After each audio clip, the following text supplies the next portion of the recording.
Hi hello welcome to our channel. నేను మీ సిరి. ఈరోజు మనం చెప్పుకోబోయే కథ ఏకాంత మంత్రం పార్ట్ 39.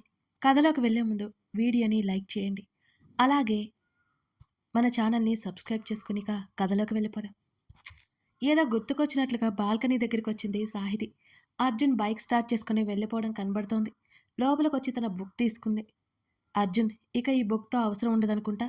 ఇక నుంచి నా మనసులో భావాలు నీ ఎదుటే పొందుపరచాలి. చిన్నగా నవ్వుకుంది. తొలుముద్దు. ఓ ఉషోదయపు తొలికిరణం నన్ను తాగిన వేళ కలిగిన భావన. నీ ఊపిరి అందించి నాకు కొత్త ఊపిరి పోసిన ఫీలింగ్ ఎప్పటికీ మర్చిపోలేను అర్జున్ అని చక్కగా రాసుకుంది. కాసేపలా వెల్లెలగలా పడుకుని ఆ పుస్తకాన్ని హృదయం మీద పెట్టుకుని అలా కళ్ళు మూసుకోగానే అతని స్పర్శ ప్రతి క్షణం అనుభూతి చెందుతోంది. రంగురంగుల కలలు తన ముందు మెదిలి త్వరలోనే అవి నిజం కాబోతున్నాయనిపించింది. తను ఇన్నాళ్ళుగా కాచిన కన్నీటికి, ఆ కన్నీటి బొట్లకి ఫలితం ముందు ముందు రాబోయే సంతోషాలే కదా. అలాగే నిద్రలోకి జారుకుంది సాహితి. ఎప్పుడో సాయంత్రం మెలకువ వచ్చింది తనకి. ముఖం మీద నీళ్లు కొట్టుకుని బయటకొచ్చింది సాహితి. తలుపు హ్యాండిల్కి తన చున్నీ వేలాడుతూ కనిపించింది. చిన్నగా నవ్వుకొని దాన్ని తీసి వేసుకుని కిందకొచ్చింది. తన తండ్రి కనిపించలేదు. వెళ్ళిపోయినట్టున్నాడు.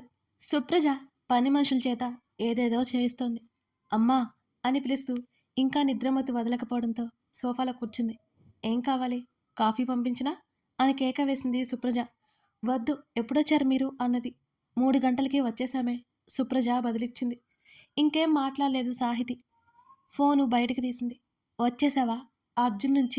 అర్జున్కి మెసేజ్ చేసింది. మరో 2 నిమిషాలకు కానీ రిప్లై రాలేదు. వచ్చేశాను. ఏం? అతడి రిప్లై ఇచ్చాడు. ఏం లేదు అని పెట్టిందలో ఆలోపే అతని నుంచి ఫోన్ కాల్ వచ్చింది సాహితికి. మావయ్య, మావయ్య బాలివ్వు. పక్క నుంచి స్వీటీ మాటలు వినిపిస్తున్నాయి.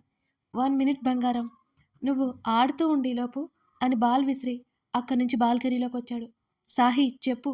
ఆమె ఏం మాట్లాడకపోవడంతో అతనే అడిగాడు. ఏం లేదు, బిడియంగా సమాధానం ఇచ్చింది సాహితి. మావయ్య త్వరగా రా, నిన్ను మమ్మీ పిలుస్తోంది అని అరిచి అక్కడి నుంచి వెళ్ళిపోయింది స్వీటీ. సాహి ఏమైంది, అసలున్నావా అని అడిగాడు. హా, పిలుస్తున్నారుగా వెళ్ళు అని చెప్పింది. నేను ఎయిర్పోర్ట్కి వెళ్తున్నాను, వచ్చాక మాట్లాడతాను అని అర్జున్ చెప్పాడు. ఎందుకు? మధు వస్తున్నాడు, తీసుకురావాలి అని చెప్పాడు. అవునా, సంతోషంగా అడిగింది. సరే, తర్వాత మాట్లాడతాను అని అర్జున్ చెప్పాడు. ఆమెకి వెళ్ళాలని ఉంది అతనితో, కానీ ఇంట్లో ఒప్పుకోరని సాహితి మౌనంగా ఉండిపోయింది. వెళ్ళిరా అర్జున్ అంది మెల్లిగా. రాత్రి డైనింగ్ టేబుల్ సర్దుతున్న సుప్రజ దగ్గరికి వెళ్ళి, అమ్మా, మధు అన్నయ్య వచ్చాడట, వెళ్ళొస్తాను సుప్రజతో అంటుంటే, సరే వెళ్ళిరా, ఇంతకు ముందులా ఎక్కువసేపు ఉండక అక్కడ అని సుప్రజ చెప్పగా ముఖం ముడిచేసుకుంది సాహితి. ఎందుకు ఉండకూడదు అక్కడ అని అడిగింది అలాగే చూస్తూ. ఇంతకు ముందు వేరు, ఇప్పుడు వేరు సాహి. ఇంకో 4 రోజులు పోతే ఓపిక పట్టు, అక్కడే ఉంటావుగా, ఇంకేంటి, ఇప్పటికైతే త్వరగా వచ్చాయి అని కూతురు చెంప మీద చేయి వేసింది సుప్రజ. సరే అన్నట్టు తల ఊపింది సాహితి. సాహితి వెళ్ళేసరికి అందరూ హాల్లోనే కూర్చున్నారు. అర్జున్ లేడు. మైత్రి డైనింగ్ టేబుల్ దగ్గర సర్దుతూ వంట మనిషికి పనులు పురమాయిస్తోంది. అమృత స్వీటీకి భోజనం పెడుతుంది. హాయ్ అన్నయ్య, ఎలా ఉన్నారు? వెళ్ళి పలకరించింది. బాగున్నాను సాహి, నువ్వెలా ఉన్నావు అని అడిగాడు మధు. వాళ్ళకి ఎదురుగా కూర్చుంది సాహితి. ఆమె మధుతో మాట్లాడుతోంది. స్వీటీ, మామయ్య దగ్గరికి వెళ్ళి భోజనానికి పిలుచుకురాపో, సాహి అక్క వచ్చింది అని చెప్పు అంది అమృత. అమ్మమ్మ, సాహి అక్క కాదు, సాహి అత్త, నీకు తెలీదు అని స్వీటీ కళ్ళు తిప్పుతూ చెబుతుంటే అందరూ నవ్వేశారు. సాహితికి ఏం చేయాలో అర్థం కాక చిన్న నవ్వు నవ్వి కళ్ళు దించేసుకుంది. అవునా, సాహి అత్త, నీకెవరు చెప్పారు? తినడం అయిపోవడంతో కూతుర్ని పిలుస్తూ అన్నాడు మధు. అప్పుడే అర్జున్ స్టెప్స్ దిగుతూ కనిపించాడు. వెంటనే మధు ఒడిలో నుంచి దూకి అర్జున్ దగ్గరికి వెళ్ళి చేతులు చాపగా నవ్వుతూ ఎత్తుకున్నాడు స్వీటీని. మామయ్య చెప్పాడు, సాహి అక్క కాదు, సాహి అత్త అని అంటూ అర్జున్ మెడ చుట్టూ చేతులు వేసి అందరినీ చూసింది స్వీటీ. రాంగ్ టైంలో ఎంటర్ అయ్యాను అని అర్థమై నవ్వలేక నవ్వి మధు పక్కన కూర్చున్నాడు అర్జున్. నేను మళ్ళొస్తాను, లేచి వెళ్ళబోతున్నా సాహితిని ఆపేసింది అమృత. ఒకేసారి భోజనం చేసి వెళ్దూరా అంటుంటే, స్వీటీ ఇరికించేసింది అనుకుంటూ తినేసి వెళ్ళినట్టు కళ్ళతోనే సైగ చేశాడు అర్జున్. సాహి అత్త రా, ఇవాళ మా మమ్మీ బోల్డ్ ఐటమ్స్ చేసింది మా డాడీ కోసం అంటూ ఈసారి మైత్రిని ఇరికించింది స్వీటీ. మిగతా వాళ్ళు ముసిముసిగా నవ్వుకున్నారు. తల కొట్టుకుని అక్కడి నుంచి పరుగున కిచెన్లోకి వెళ్ళిపోయింది మైత్రి. వాళ్ళ దగ్గర నుంచి హ్యాండ్ వాష్ చేసుకోవడానికి అన్నట్టు వెళ్ళిపోయాడు మధు. దా బంగారం మనం తిందాం అని అర్జున్ అన్నాడు. వద్దు మావయ్య, అమ్మమ్మ పొట్ట నిండిపోయేలా పెట్టింది, బొజ్జ మీద చేయి వేసి చూపిస్తూ అంది కళ్ళు పెద్దవి చేసి. సరే అయితే నువ్వు ఆడుకో, ఈలోపు నేను తినేసి వస్తాను సరేనా అనగానే అర్జున్ మీద నుంచి దిగింది స్వీటీ. ఆంటీ అది నేను వెళ్తాను, అమ్మ త్వరగా రమ్మంది అంది సాహితి. కుదరదు, తినేసి వెళ్ళు తీసుకెళ్ళిపోయింది బలవంతంగా అమృత. అర్జున్ పక్కన కుదేసి వడ్డించింది అమృత. దించిన తల ఎత్తకుండా తినడం మొదలుపెట్టింది సాహితి. సాహి ఎందుకంత కంగారు, ఇంతకు ముందులా ఫ్రీగా ఉండు, ఇక్కడ కొత్త వాళ్ళు ఎవరూ లేరు మెల్లిగా అన్నాడు అర్జున్. మధు మైత్రి మాట్లాడుకుంటూ తింటున్నారు. అమృత వడ్డించి పక్కకెళ్ళిపోయింది. మైత్రికి తనకి ఈ మధ్య డిస్టర్బెన్స్ వచ్చిన దగ్గర నుంచి ఆ ఇంట్లో సరిగ్గా భోజనం కూడా చేయలేదు సాహితి. అంతకుముందు సంగతులన్నీ గుర్తుకొచ్చి ఒక్కసారిగా కన్నీళ్లు ఉబ్బిగాయి. సాహితికి ఇష్టమైనవన్నీ అర్జున్ వైపు పెట్టింది మైత్రి. సాహికి వడ్డిస్తున్న అర్జున్ చేతి మీద ఆమె కన్నీళ్లు పడ్డాయి. గబుక్కున తల ఎత్తి చూశాడు అర్జున్. ఏమైంది? అక్కడ మిగతా వాళ్ళు ఉన్నారన్న సంగతి అతనికి గుర్తులేదు. మైత్రి మధు కూడా సాహితీ వైపు చూశారు. ఏం లేదు, ఆమె నవ్వింది. కారం ఎక్కువగా ఉంది అనుకుంటా, నెయ్యి వేయి అర్జున్ అంటూ గిన్నె అందించింది మైత్రి. సాహితీ కారం తక్కువ తింటుందని మైత్రికి తెలుసు. కానీ ఆ కన్నీళ్ళకి కారణం ఏంటో అర్జున్కి తెలుసు. ఆమె చేతి మణికట్ట మీద పట్టుకుని సవరించి తిను అన్నాడు నెయ్యి వేస్తూ. మైత్రి చేతి వంట తినడం మొదటిసారి సాహితికి. అమృత వండినట్టు లేదు. మధు కోసం ఆమె స్వయంగా వండింది. కళ్ళు తుడుచుకుని నీళ్లు తాగి తినడం కొనసాగించింది సాహితి. నేను వెళ్తాను, అమ్మ తిడుతుంది అని సాహితి అంటుంటే అర్జున్ వెళ్ళిరా బయట వరకు అని మధుతో పాటు గదివైపుకి వెళ్ళిపోయింది మైత్రి. గుడ్ నైట్ అని ఆమె నవ్వుతూ అంటుంటే ఆమె చేతిని పట్టుకుని మొక్కల చుట్టూ కట్టిన చిన్న ఇటుకల గోడ మీద ఆమెతో పాటు కూర్చున్నాడు అర్జున్. పూర్ణిమ రాత్రులు కావడంతో వెన్నెల విరగగా వస్తోంది. చల్లటి గాలి తెరలు తెరలుగా వీస్తోంది. మెడలో ఉన్న స్కార్ఫ్ తీసి భుజాల చుట్టూ కప్పుకుంది సాహితి. విద్యుత్ దీపాలు వెలుగుతున్నాయి. చెట్లు ఆకులు లయబద్ధంగా ఊగుతున్నాయి. తన చేతి వేళ్ల మధ్య ఆమె చేతి వేళ్లను బంధించాడు అర్జున్. అతడి భుజం మీద తలవాల్చింది సాహితి. ఆమె చుట్టూ చెయ్యేసి ఆమె భుజం దగ్గర మెల్లిగా తడుతున్నాడు. సాహి చెప్పు, ఏమైంది? ఏం లేదు. నమ్మాలి అని లేదు, చెప్పు. నిజంగా ఏం లేదు అంది అతన్నే చూస్తూ. అప్పటి వరకు చందమామని చూస్తున్న అతను ఆమె వైపు తల తిప్పాడు. ఆమె చెంప మీద చేయి వేసి పర్లేదు చెప్పు అని అర్జున్ అన్నాడు. మైత్రి తనని అర్జున్కి దూరంగా ఉండమన్న విషయం ఎప్పటికీ అతనికి తెలియకూడదు అనుకుంది సాహితి. తెలిస్తే వాళ్ళిద్దరి మధ్య అపార్థాలు వస్తాయని ఆమె భయం. అంటే అది మైత్రి మాట్లాడడం మానేశాక ఒక్కసారి కూడా సరిగ్గా ఇంటికి రాలేకపోయాను, కాసేపైనా ఉండలేకపోయేదాన్ని, అవన్నీ గుర్తుకొచ్చి అని అంటుంటే ఇప్పటికి కూడా మైత్రి పర విషయం చెప్పని సాహితిని చూస్తూ ఉద్వేగంగా హత్తుకున్నాడు అర్జున్. వేగంగా కొట్టుకుంటున్న అతని గుండె సవడు వింటూ ఏమైంది అర్జున్? అతని హృదయం మీద అరచేతిని ఉంచింది సాహితి. ఏం లేదులే ఆమె చేతి మీద ముద్దు పెట్టుకున్నాడు అతను. ఏం లేకపోతే ఎందుకు నీ గుండె అంత వేగంగా కొట్టుకుంటోంది? అతని చెంప మీద చేయి వేసి అడిగింది. మన మధ్య దూరం గుర్తుకొచ్చింది. ఇక రాదులే అతడి కళ్ళల్లోకి నవ్వుతూ చూసింది సాహితి. ఆమె కనత మీద పెదవులు తాకించాడు. ఒక్కసారి ఒకరికొకరి సాన్నిధ్యంలో మరొకరు కొన్ని నిమిషాల పాటు కాలం గడిపేశారు. సాహి ఇకలే అనగానే అతన్ని వదిలి లేచింది సాహితి. అతనితో పాటు వెళ్ళలేక వెళ్ళిపోయింది ఇంట్లోకి. సాహి ఇంతవరకు ఉండొద్దని చెప్పానా, రా భోజనం చేద్దు అని సుప్రజ అంది. నేను తినేసొచ్చాను మెల్లిగా చెప్పింది సాహితి. అది కాదు సాహి, పెళ్ళికి ముందే అలా వెళ్ళడం సంప్రదాయం కాదు, సరేనా? సుప్రజ అంది. సరే అన్నట్టు తల ఊపి గదిలోకి వచ్చేసింది సాహితి, ఎక్కువ వాదించకుండా. అర్జున్‌తో ఊహల్లోనే సంతోషపు మేడలు కట్టేసి హాయిగా నిద్రలోకి జారిపోయింది. అమ్మా, స్వీటీని తీసుకొస్తాను. నీ రూమ్‌లోనే ఉందా? అంది మైత్రి. పర్లేదు ఉండనివ్వు, నిద్రపోయిందిగా. లేస్తే నేనే నీ దగ్గరికి తీసుకొస్తాను అంది అమృత. సరే అని గదిలోకి వెళ్ళిపోయింది మైత్రి.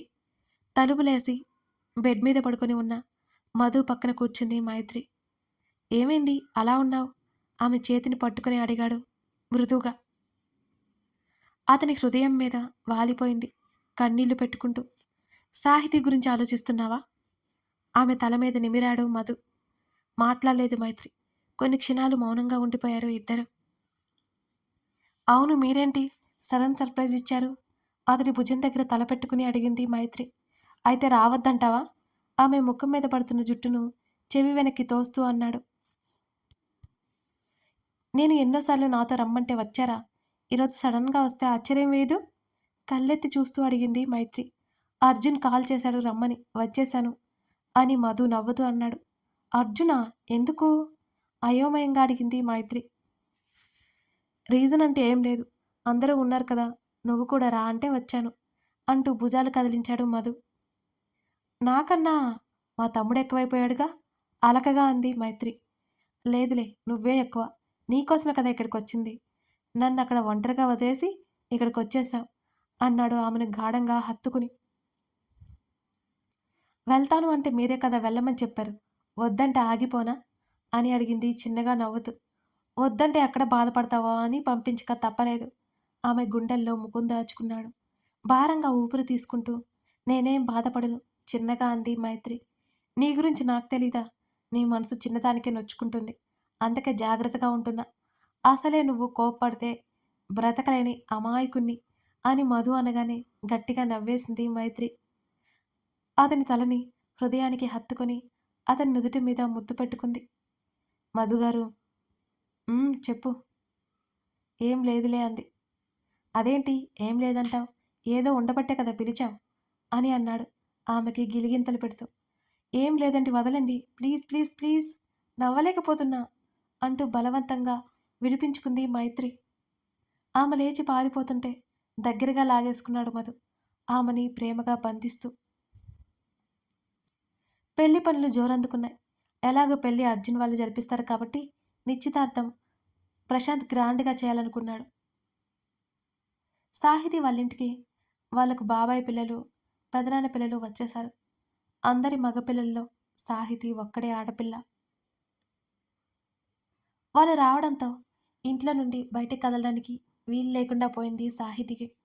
అక్క, బావని చూపించవా? సాహితి తమ్ముడు చైతన్య అడిగాడు. నీకు అర్జున్ తెలీదా? ఇంతకుముందు మనం ఎక్కడికి వచ్చినప్పుడు ఎన్నిసార్లు చూడలేదురా? సాహితి మరో తమ్ముడు హేమంత్ అన్నాడు. ప్రశాంత్ సుప్రజలది ప్రేమ పెళ్లి కావడంతో చిన్నప్పటి నుంచి సాహితీ తన వాళ్ళు ఎవరూ లేరు. గత 2-3 సంవత్సరాల నుంచే నాన్న తరపు వాళ్ళు రాకపోకలు మొదలుపెట్టారు. ఇన్నాళ్ల పాటు అలాంటి ప్రేమను, ఆప్యాయతను అర్జున్ కుటుంబం నుంచి పొందింది సాహితి. ఇప్పుడు వీళ్ళు రావడం సంతోషంగా అనిపిస్తోంది తనకి. అర్జున్ కాదు, బావా అనండి అంది తమ్ముళ్ళ వైపు చూస్తూ సాహితి. అబ్బో, బావా అట. సరే, బావగారితో వెళ్ళి మాట్లాడాలి అని హేమంత్ అన్నాడు. ఇదిగో, మీ ఇద్దరు అర్జున్ దగ్గర వేషాలు వేస్తే బాగోదు బెదిరిస్తున్నట్టుగా చెప్పింది సాహితి. ఇప్పుడు మేము ఏం చేస్తామక్క, మాట్లాడొస్తాం అంతే కదా అని అన్నారు ఇద్దరు. షాపింగ్కి వెళ్ళాలి కదా, అక్కడ మాట్లాడొచ్చు. ఇప్పుడు ప్రత్యేకంగా మాట్లాడాల్సిన అవసరం ఏమీ లేదు అని చెప్పింది సాహితి. మళ్ళీ మాట్లాడకపోతే నీకు మాట వచ్చేస్తుంది అని వాళ్ళు అంటుంటే అవసరం లేదని సుప్రజ పిలవడంతో అక్కడి నుంచి వెళ్ళిపోయింది. ఈ బావ అక్కకి పర్ఫెక్టా కాదా చూద్దాం అని ఇద్దరు ముఖముఖాలు చూసుకున్నారు. ఏం చేద్దాంరా అని అడిగాడు చైతన్య. టెస్ట్ చేయాలిగా అని అన్నాడు హేమంత్. అదే ఎలా? ఉంటాంగా, చూద్దాం. నో సాహి, నా వల్ల కాదు, మనం తర్వాత వెళ్దాం అని అర్జున్ అన్నాడు. అర్జున్ ప్లీజ్ ప్లీజ్, ఇవన్నీ ఫ్యూచర్‌లో మనం దాచుకోవాల్సిన జ్ఞాపకాలు. ప్లీజ్ అర్జున్, నువ్వు కూడా రా. ఆమె బ్రతిమాలుతుంటే కాదనలేకపోయాడిక అర్జున్. సరే, నేను ఆఫ్టర్‌నూన్ జాయిన్ అవుతాను. ఇప్పుడైతే నాకు వర్క్ ఉంది అని చెప్పేశాడు. సరే, అప్పుడే రా. అయినా రాత్రి వరకు షాపింగ్ పనులు తెగవు. ఒకేసారి పెళ్ళికి కూడా చేయాలట అని నవ్వుతూ అంది. My God! అంతవరకు ఏం చేస్తారు? అన్నాడు అదే ఆశ్చర్యంతో. ముసిముసిగా నవ్వుకొని. అదేంటి అర్జున్, పెళ్ళికి ఆ మాత్రం నచ్చినవి తీసుకోవద్దా? అని అంది సాహితి. సాహి, ఇప్పుడు రావడం మాత్రం నా వల్ల కాదు. షాపింగ్ అయిపోయే ముందు కాల్ చేయి. బాయ్. కాల్ కట్ చేశాడు ఆమె పిలుస్తుంటేనే. ఇరు ఫ్యామిలీస్ మాల్కి చేరుకున్నారు. అక్కా, బావ వస్తారన్నా? ఇంకా రాలేదేంటి? అని హేమంత్ అడిగాడు. ఏదో పని ఉందట, అది అయ్యాక వస్తానన్నాడు అంటూ వెళ్ళిపోయింది సాహితి. స్వీటీని తీసుకుని మధు ఇంటి దగ్గరలోనే వదిలేసి వచ్చారు. ముందు సాహితి సెలెక్ట్ చేసుకోమంటే తను లాస్ట్లో చేసుకుంటానని చెప్పింది వాళ్ళతో. ఆలోపు పెట్టాల్సినవి పెద్దవాళ్ళ షాపింగ్ కంప్లీట్ అయిపోయింది. మైత్రి తనకి, స్వీటీకి షాపింగ్ ముగించి మధు కోసం చూడాలి అని జెంట్స్ సెక్షన్ వైపు వెళ్ళింది. అప్పటి వరకు తల్లికి హెల్ప్ చేసి డ్రెస్సెస్ చూడ్డానికి వెళ్ళింది సాహితి. అప్పటికే మధ్యాహ్నం 2 గంటలైపోయింది. హేమంత్ చైతన్యకి పిచ్చిలేసినట్టుగా అనిపించింది. వాళ్ళ షాపింగ్ ఎప్పుడో వచ్చిన అరగంటకే అయిపోయింది పాపం. అప్పటి వరకు షాపింగ్ చేసిన వాటికి బిల్ వేయించి కారులో పెట్టించారు. అర్జున్‌కి కాల్ చేసింది త్వరగా రమ్మని సాహితి. అమ్మా, మీరింటికి వెళ్ళిపోండి. మేము తర్వాత వస్తాం అని అంది మైత్రి. సాహి ఇంకా ఒక్కటి కూడా తీసుకోలేదు మైతూ అని అంటుంటే, అర్జున్ వస్తాడులే. మేము సాయంత్రం వరకు చూసి వస్తాం. నేనిక్కడే ఉంటానుగా. ఎప్పుడెప్పుడు ఏమేం తీసుకోవాలో లిస్ట్ చెప్పండి చాలు. మీరు ఉన్నంత మాత్రాన మీ సెలక్షన్ మాకు నచ్చుతుందా? నవ్వుతూ అంది మైత్రి. తన మనసులో ఉన్నది మైత్రి చెప్తుంటే మౌనంగా పక్కన నిలబడింది సాహితి. కథ కొనసాగుతోంది. కథ నచ్చితే లైక్ చేసి కామెంట్ చేయడం మర్చిపోకండి. ఇంత కష్టపడి మీకు టైంకి వీడియోస్ ఇస్తుంటే మీరు లైక్ కూడా చేయకపోతే నాకు ఇంకా ఇంట్రెస్ట్ ఎలా వస్తుందండి? నిజానికి ఇలా ఒకే టైమింగ్‌కి వీడియోస్ ఇవ్వడం చాలా కష్టంగా ఉంటుంది. కానీ నేను చాలా ట్రై చేస్తున్నాను. మీరు కనీసం ఒక లైక్ కూడా చేయకపోతే నాకెలా ఉంటుంది? చేస్తారు కదూ! చేస్తారనే అనుకుంటున్నాను. Thank you for watching this video. మరో ఎపిసోడ్‌తో మనం మళ్ళీ కలుద్దాం.